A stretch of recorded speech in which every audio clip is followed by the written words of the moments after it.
Yo, apa kabar netizen semua? Pernah dengar buku pengembangan diri Sajib ini? Ya gue juga nggak sih, sampai terapis gue nyaranin.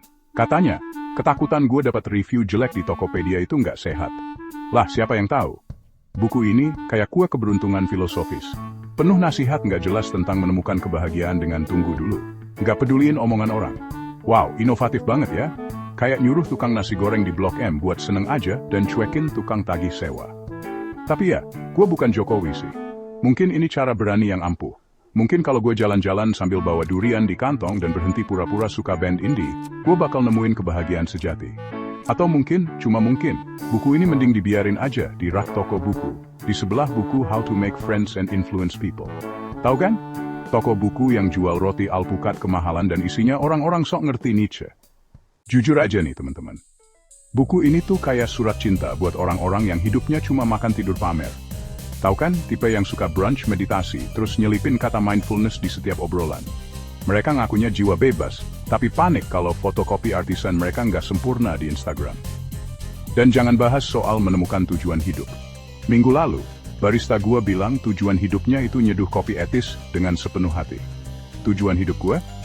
Nggak numpain latte ke kumis hipsternya. Nah, itu masalahnya buku pengembangan diri kayak gini. Selalu ditujukan buat orang-orang yang kebutuhan dasarnya udah terpenuhi. Coba suruh orang yang kejebak macet di Jakarta buat hadir di momen saat ini. Lihat aja reaksi mereka. Tapi lucunya gini, bahkan orang-orang yang koar-koar soal keberanian ini, mereka juga masih main sandiwara. Mereka masih peduli sama omongan orang. Mereka sok nggak peduli sama persaingan hidup, padahal diam-diam ngejudge sepatu lo. Mereka posting tentang diri mereka yang autentik di medsos, padahal udah dipoles pakai filter. Kayak mereka baca The Courage to be Disliked, terus mikir, yes! Yes! Akhirnya gue bisa ngejudge orang secara terbuka dan bilang itu jujur pada diri sendiri.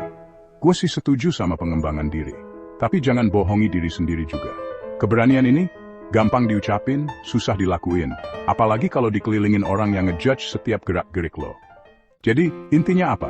Apa kita semua harus pakai Crocs, jadi jorok dan nyuruh semua orang pergi? Ya enggak juga sih. Tapi mungkin, cuma mungkin, ada jalan tengahnya.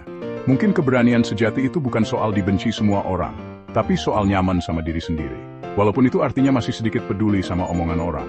Mungkin soal berbaik hati pada diri sendiri, meskipun lo bikin salah.